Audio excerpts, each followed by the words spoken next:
Saudara Presiden Prabowo Subianto membatalkan aturan larangan pembelian gas 3 kg di pengecer 3 hari setelah diterapkan oleh Menteri SDM Bahlil Lahadalia. Pembatalan ini justru disampaikan oleh Ketua Harian Gerindra Sufmi Dasko Ahmad. Dasko juga menegaskan bahwa kebijakan larangan penjualan LPG 3 kg bukan dari Presiden. Kita bahas soal gaduh kebijakan gas 3 kg ini. Sudah bergabung bersama kami di Kompas Petang, Saudara. Wakil Ketua Komisi 6 Fraksi Gerindra, Bang Andre Rosiade, dan juga Direktur Eksekutif Trias Politika, Mas Agung Baskoro. Selamat petang, Bang Andre, Bang Agung. Selamat petang Mas Yasir, Bang Andre. Ya, selamat petang Mas Agung, Mas Yasir. Ya, saya ke Bang Andre dulu. Bang Andre, ini Ya. apakah kebijakan ini murni atas inisiatif Menteri atau memang sebenarnya sebelumnya itu sudah ada komunikasi begitu dengan Presiden? Ya, kalau mendengarkan keterangan Pak Menteri maupun Bang Dasko ya kan jelas ini kebijakan yang diambil oleh Menteri SDM, ya.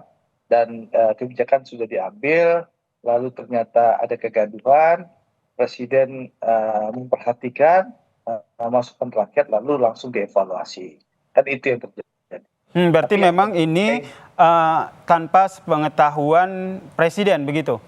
Ya, sesuai keterangan Menteri SDM dan Pak Dasko kan sama bahwa ini kebijakan diambil oleh Menteri, Presiden tidak diberitahu, lalu muncullah protes di sana sini, lalu Presiden mengambil kebijakan untuk memerintahkan Menteri SDM segera mengembalikan agar pengecer bisa menjual kembali LPG 3 kilo.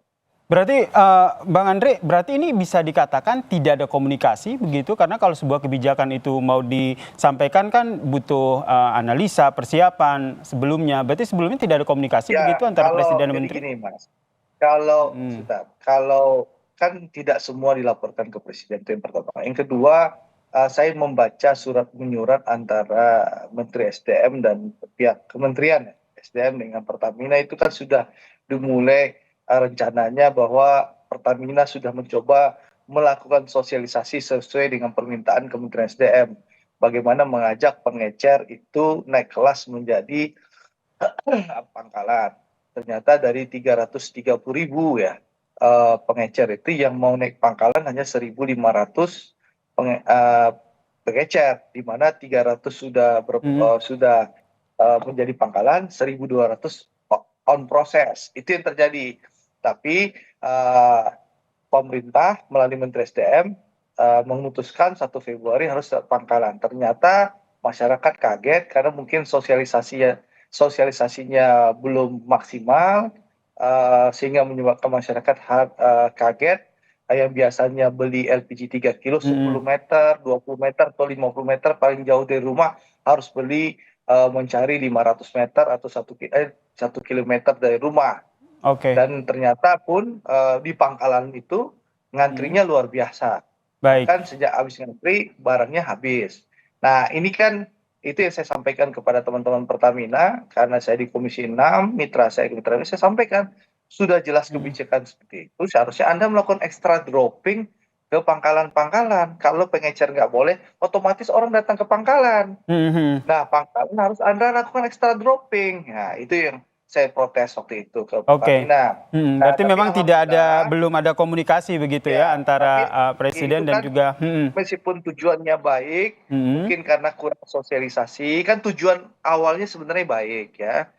Ya kan, untuk memastikan konsumen mendapatkan harga murah sesuai dengan HIT. Tapi mungkin tata caranya dan sosialisasi kurang tepat akhirnya menimbulkan keramaian. Sehingga akhirnya dibatalkan oleh Presiden Prabowo Subianto walaupun baru 3 hari ya. Saya ke Mas Agung dulu. Ini Anda melihatnya seperti apa komunikasi antara Presiden dan juga menterinya? Ya, tapi Presiden mendengarkan itu langsung merespon dengan cepat. Melalui Ketua Harian kami, Pak Dasko, yang juga Wakil Ketua DPR, langsung menyampaikan. Dan alhamdulillah, sejak kemarin kita bisa lihat situasi sudah kembali normal, pengecer sudah bisa berjualan LPG 3 kilo dan juga tidak ada antrian karena ada. Kami tangkap ya yang dimaksudkan oleh Bang Andre. Saya kasih kesempatan ke Mas Agung. Mas Agung melihatnya seperti apa nih komunikasi antara Menteri dan juga Presidennya terkait dengan kebijakan ini? Ya, pertama harus dievaluasi total ya Mas Yasir ya, karena memang kebijakan ini memberikan kegaduhan yang luar biasa, bahkan menimbulkan korban jiwa. Tadi pagi tambah satu orang lagi korbannya jadi dua. Jadi evaluasi total untuk seluruh menteri karena ini udah dua kali presidennya terjadi.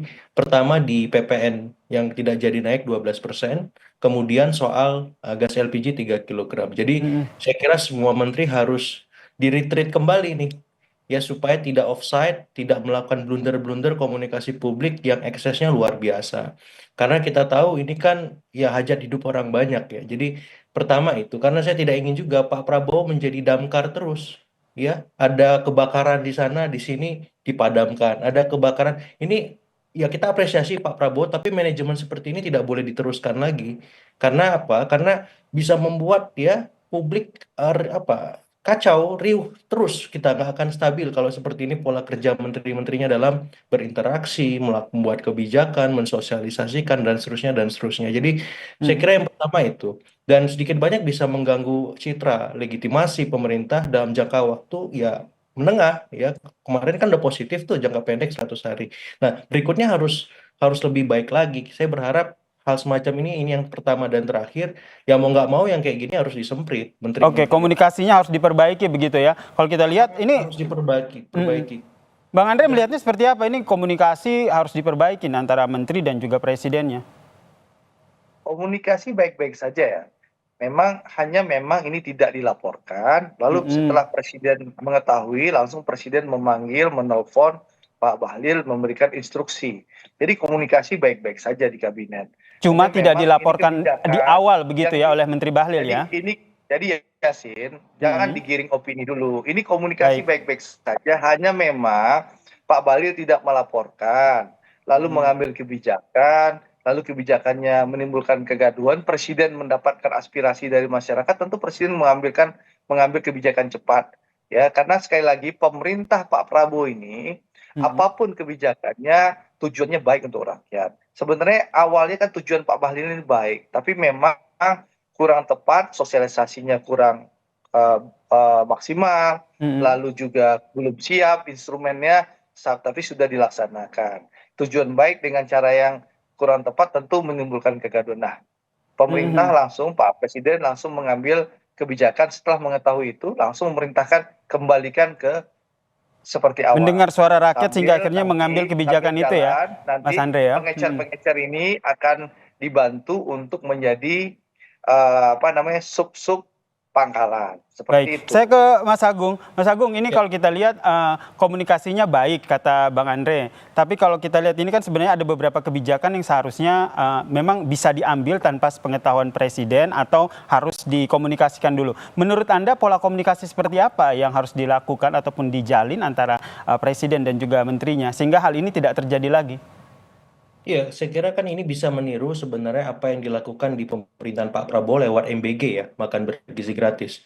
Itu kan ketika masa kampanye dicetuskan, itu kan ada waktu hampir 1 tahun, kemudian ada simulasinya di beberapa tempat 6 bulan secara efektif saya lihat gitu.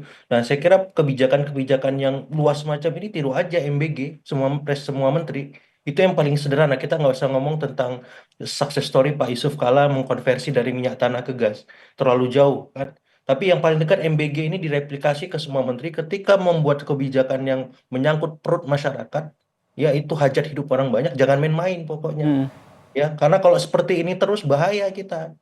Ya, bisa bisa nggak stabil, bisa ricuh, bisa kacau di mana-mana gitu. Jadi kalau belum siap, ya udah bertahap Hmm. dulu, misalkan di Jakarta dulu, misalkan, atau di Hmm. mana yang minimalis. Karena Pak JK waktu itu mensimulasikan konversi minyak tanah ke gas itu yang paling sederhana dia studi banding dulu ke Cina. Tapi Pertama kalau kan kita lihat Mas Agung ini kan sebenarnya jadi citra bagus untuk Prabowo karena mendengar aspirasi rakyat kemudian akhirnya nah, membatalkan kebijakan tersebut. betul. Tapi pola semacam ini nggak bisa dibiarkan terus, Mas, gitu. Karena apa? Mhm. Kalau misalkan modelnya kayak tadi saya bilang kayak damkar, ada api dipadamkan, ada api. Kalau terus seperti itu berarti ini ada miskendali dari Pak Prabowo terhadap menteri-menterinya. Karena blundernya luar biasa ini. Nah, saya kira ke depan ini jadi evaluasi besar. Menteri-menteri harus ditertibkan. Kalau sudah menyangkut hajat hidup orang banyak, komunikasi ke presiden. Ya, nggak boleh kasus Pak Bahlil ini terjadi lagi. Harus tegas, harus keras. Gitu. Karena kalau ini dibiarkan, reputasi, citra, Mhm. approval rating, dan seterusnya itu dampaknya panjang buat Pak Prabowo sendiri. Bahkan kalau nggak bisa berubah ya di reshuffle. Gitu aja, tegas. Karena Pak Prabowo nggak boleh terbebani dengan siapapun. Ini bagus, positif semuanya, harus dilanjutkan, bahkan harus lebih baik kan. Seperti itu. Jadi yang membuat beban macam-macam di reshuffle lah, kalau saya sesederhana itu. Karena kan ini apa ya, presidennya luar biasa, Mas. Kelihatannya gas sepele 3 kilo, tapi ternyata banyak ratusan ribu ternyata. Mungkin akan direshuffle kebijakan terkait hal ini, singkat saja. Ya kalau memang ini kan nanti kita cek apakah sub agen yang kemudian akan diberikan gratis sistem IT-nya itu Oke. memang gratis di lapangan, harus ada tim khusus dari ISDM untuk memantau ini. Baik, saya tangkap. Kalau ke Mas Andre, Terus, kemungkinan ya akan ada reshuffle nggak, Mas Andre? Ya atau tidak? Mas Yasin, ini pertanyaan ada-ada aja. Orang reshuffle itu kewenangan presiden, nanya ke saya.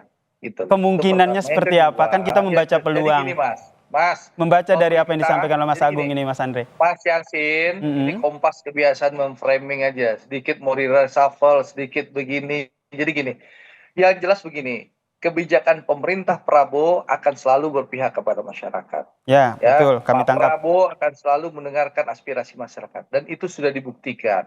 Ada komplain dari masyarakat, pemerintah langsung melakukan evaluasi.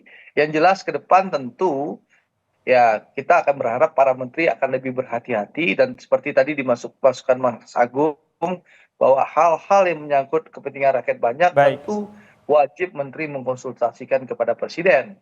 Karena bagaimanapun juga yang mendapatkan mandat dari rakyat itu namanya Presiden Prabowo, bukan menterinya. Kami tangkap Bang Andre, perspektifnya ini hubungan presiden dan juga menterinya kondisinya baik-baik saja berarti ya, terkait dengan kebijakan yang diambil ini. Ya. Baik, terima kasih waktunya, Bang Andre. Ini sekali lagi tentu segala masukan, segala kritik tentu akan menjadi vitamin bagi pemerintah, dan tentu kita akan memperbaiki ke depannya. Oke, baik, kami tangkap. Terima kasih Bang Andre Rosiade, Wakil Komisi 6 DPR dari fraksi Gerindra. Seperti itu. Baik, terima kasih Bang Andre dan juga Agung Baskoro telah bergabung bersama kami di Kompas Petang. Salam sehat semuanya. Sehat semuanya, Mas.